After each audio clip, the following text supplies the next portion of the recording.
absolutely love praying watercolors. I usually get the double colors. Here are all the main colors that you would get if you got a small set.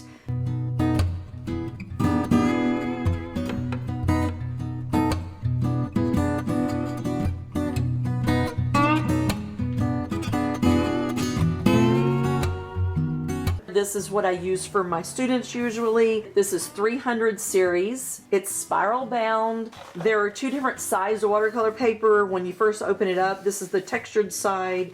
The other side doesn't have as much texture. When you're creating watercolor paintings, it's better to do the texture side. The watercolor doesn't soak in as fast.